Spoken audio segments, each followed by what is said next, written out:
Welcome and welcome back. It's Deandra here, and I'm hoping you are having a wonderful day wherever you are. This is my second time making this video, and it's because I thought my points were not brought across properly, and I wanna hit home. Just so you know, it's a safe space. My opinions may not be yours. This is just my perspective, but there's nothing wrong if you have any of these or like these items. Jomalone. The store is so inviting. I love their packaging. It's nice, crisp, and light. But every single time I have tried to give that brand a chance, I'm always disappointed. None of their scents are appealing to me.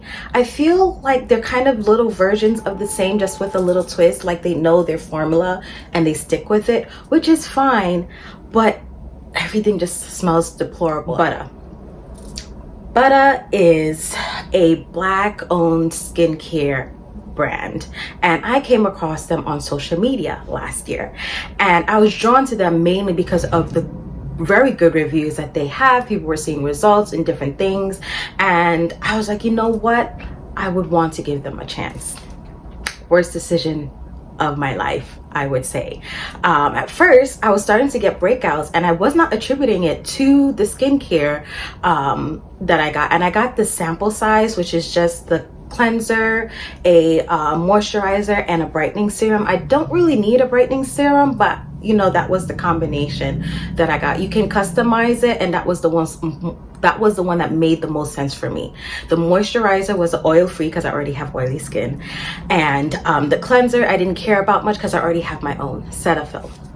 However, I gave this brand about 3 to 4 weeks, and I was just done. At first, when I was breaking out, I thought I was just eating improperly, because that does happen when I don't eat properly. It does show up on my face. However, it kept happening even though I was good, and I was just like, Deandra, you changed something in your regimen. And then I immediately stopped because I could not. I gave it a few weeks once I did realize, but I was just like, you know what, it's not worth it. I don't have acne, I don't have all these issues. It's not worth it. And coincidentally, 2 separate friends of mine that don't know each other has had the same issue. So I know it's just not me. It's not a great brand to me, but please let me know if you have a different experience. I'm really curious to know if they are a good, legitimate brand and they do provide what they say they do, because for me and my skin, it did not. Goyard. I've been seeing the Goyard bags come out a lot more these days as more of his presence has been coming on YouTube and is becoming a bit more popular. I don't see what is the hype over the monogram bags. I haven't seen a full all leather bag as of yet. I'll have to look on their website to see if they do, but I'm pretty sure they would, I hope. But anything with their monogram, even if they put a little splash of leather in there, their monogram prints, yes, they have different colors, which is, I guess, what people like about them in comparison to other monograms. Mostly monograms are usually neutrals, but they look too busy. It's too chaotic for me. They don't seem to wear well in terms of the canvas that they provide.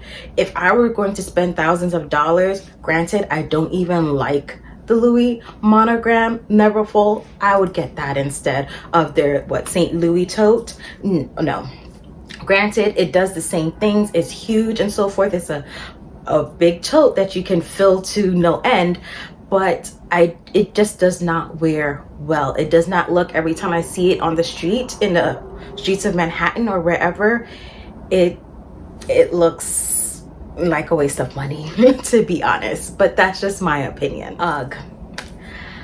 I only have a few select things from UGG, and that is their slippers, the classic slippers, not the ones with the little embroidery. I don't like those. And the only reason why I got that is because I couldn't get it from bearpaw. Bearpaw is for me, and I honestly have been ridiculed from even people in my family, my sisters, my aunts. Why are you buying bearpaw when there's UGG? Like, ew, that's a knockoff brand. I'm not gonna lie, bearpaw does copy UGG because UGG came out with it first. UGG has its niche with cozy, warm footwear, and that's why everybody loves them. Not necessarily for their looks. They try to elevate their looks with embellishments and things of that nature, but people love them for the comfort and the warmth. And I feel like you get the same exact things from Bearpaw for less money and pretty much the same materials. So it's a win-win for me.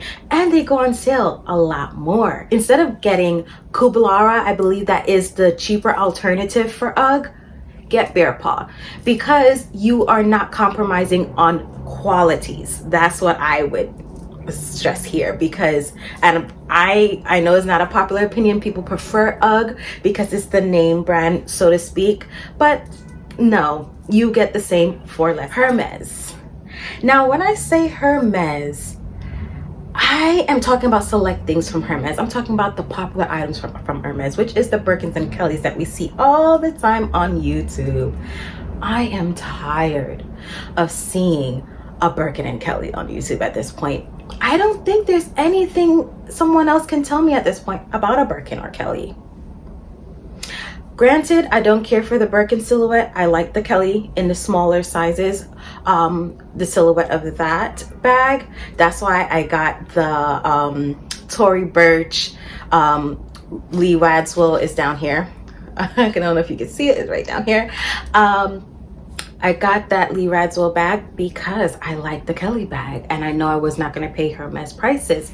However, perhaps this is just my unpopular opinion. I am tired of seeing it. There's nothing else somebody can tell me. Most people get in the same classic colors. Caleb Snell, I do like your color of your Birkin. That dark green was beautiful. But other than that, I don't see what anybody else can say. That's why I love certain people like Autumn Beckman. They show us different things. They show us the scarves and so forth. Mind you, I don't think I'm going to pay a lot of money for a silk scarf from Hermes, but it's something different because I'm pretty sure Hermes has other things to offer. And just showing the simple or the basic things that everybody else has is just, I'm tired of it, and that's just how I feel about it. On that notion, let's talk about the YouTube luxury starter kit. Okay, your Cartier, your Chanel, your Van Cleef, and Hermes, your 4 brands, the YouTube luxury starter kit. Okay, and there are particular items, and I'm pretty sure everything comes to mind of what I'm talking about. You already have it in your mind, like what comes to mind of what the luxury starter kit is from those brands. And I'm at the point where I'm tired of seeing it, especially, I mean, everything, to be honest. The classic Chanel classic flaps, I'm not gonna lie, I'm a sucker for them because I do like Chanel designs. I'm not willing to pay those prices. So as you can tell on my channel, I do go for cheaper alternatives, which is fine. However, I feel at this point it lacks individuality, it lacks substance. I don't want to see those videos. When I see a person that has that classic, if you want to say classic items in their closet, I'm just like, I kind of second guess, like, do you really like it? Do you? Or is it because that's what's plastered in your face? And I feel like YouTube has a problem with that. Like, because they plaster the same things in your face all the time, it's really hard to find channels that have different content. So you're just seeing the same things and then you're influenced. Like, that's why they call them social media influencers, you know? So it's just like, you know, do you really like it, or is it because this is the it bag? Oh, that's a whole nother topic. We'll talk about that another day. Next is the dad sandals. The dad sandals are pretty popular, even still up to now, but they're pretty popular like last year and the year before. But I've noticed dad sandals, what people normally gravitate towards are the more luxury contemporary counterparts, which you're spending at least $200 to almost $1,000 to get, mainly because the logo is on there. There's so many other cheaper alternatives, and I'm a diehard for Birkenstocks. Honestly, no one loves Birkenstocks whenever I talk to them about it. And it's like, I shouldn't say no one, but a lot of people trash talk Birkenstocks, but I really find them to be pretty. A lot of people find them to be ugly, rugged. They may be comfortable, but they're not willing to buy it because it looks displeasing to their eye. And I'm like, where? Like, they have so many different leather patent smooth. It's like different designs, so it can shape your foot, whichever one works for you. You can kind of dress it up if you're having a nice casual summer day. They even have Birkenstocks with the fur in them, the mules. Oh my god, wonderful. So it's just like they have a lot to offer, and I feel like if you like the dad sandal look and you want comfort, you will get it at Birkenstocks. It's really my unpopular opinion that I guess in comparison to everyone else, they really hate Birkenstocks. But I'm here to tell you, give them a chance because I think you'll be very happy. The Louis V or LV monogram. I like the Damier Azur out of all their monograms, but the LV monogram for me is the one I hate or dislike the most, mainly because of the LV, the monogram, the logo all over it. I don't think it appeals to me at all, and I feel like they kind of slap it on everywhere. And granted, perhaps the bag design may be functional, you know, but for me, I feel like a bag design, a bag color, everything has to fit for me to like it. Now, that doesn't say that I don't like the LV monogram on certain things. I like it on the SLGs. I don't mind opening my bag, looking inside and seeing LV in there. But just it plastered outside, no. However, the one bag that is an exception to all of this is the Pochette East-West Matisse. I don't like the regular Pochette Matisse. I don't even like the mini Pochette Matisse. The East-West Matisse, I don't know what it does to me. I do like East-West shapes. If you even look over here, I have a lot of East-West bags, so perhaps that's what it is. It doesn't have that much vachetta, just has the vachetta at the top. I don't know. If it has it, that I have the money to get it one day, I'll get it, because that bag, oh, that will be the second Louis Vuitton, no, third Louis Vuitton bag in my closet, because oh, that bag is beautiful. But everything else, no. And the LV monogram is not for me. So yeah, this concludes my video. These are all my unpopular opinions. Please share your unpopular opinion down below. I would really like to know what you guys think. I'm pretty sure I'm not the only one. I hope this was not too bold of me to share, because sometimes you get scared of sharing your opinions because it differs so much from the popular opinion. You may think that it may be a bit too striking, but these are my opinions, and I hope you enjoyed my perspective on it. Thank you for watching, and I hope to see you soon. Bye.